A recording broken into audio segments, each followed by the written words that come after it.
Lembrando que o PSD de Eduardo Paes liberou, assim como o MDB, né?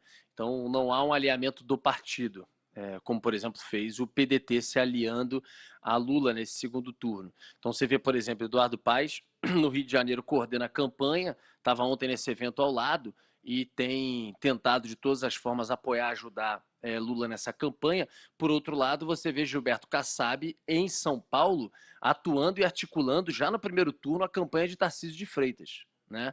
Que é o candidato do presidente da República, Jair Bolsonaro. Então, você vê esses partidos que muitas vezes também têm esse tipo de encaminhamento por uma estratégia malandra, né? Estratégia pensando no que vai acontecer, já que você tem um cenário aí embolado, então fica com um pé em cada barco, olhando para o ano que vem, quem vai se eleger, mas também porque eles olham muitas vezes os cenários regionais. Então, por exemplo, Ratinho Júnior é do PSD, alinhado a Bolsonaro. Claro que vai ser aliado a Bolsonaro. Veja a votação de Bolsonaro no Paraná, aliás, no sul do Brasil, de uma maneira geral.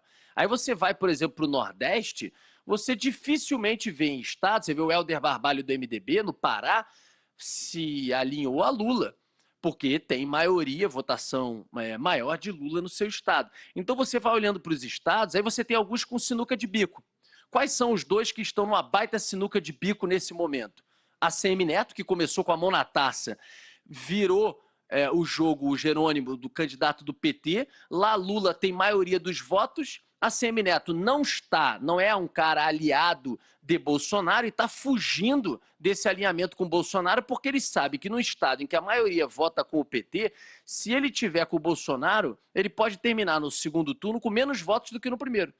Eduardo Leite, no Rio Grande do Sul, está contra Onyx Lorenzoni, esse totalmente aliado a Bolsonaro, mas ele, no caso, não quer se aliar também formalmente ao PT, apesar de diversos membros do PSDB terem anunciado apoio direto a Lula, como, por exemplo, o Fernando Henrique Cardoso fez nesses últimos dias, apesar de Rodrigo Garcia, governador de São Paulo, ter feito o contrário para apoiar Tarcísio de Freitas e Bolsonaro. Então o PSDB, que já está ficando nanico, está totalmente dividido. Mas Eduardo Leite também não quer ostensivamente falar que está com o PT, porque ele olha para o estado dele, Rio Grande do Sul, e vê que a maioria vota com Bolsonaro. Então como é que eu vou dizer que eu estou com o Lula? Eu vou perder a eleição claramente para o Onyx Lorenzoni. Então você tem, os partidos eles têm uma dupla estratégia malandra, olhando para o ano que vem e querendo manter um pé no barco de qualquer governo que vá tocar o Brasil em âmbito federal, e também olhando para as suas políticas regionais e números regionais para dizer o seguinte: eu não posso aqui assumir uma posição muito forte porque será prejudicial a mim frente aos números do primeiro turno e de aprovação e desaprovação dos candidatos Lula e Bolsonaro.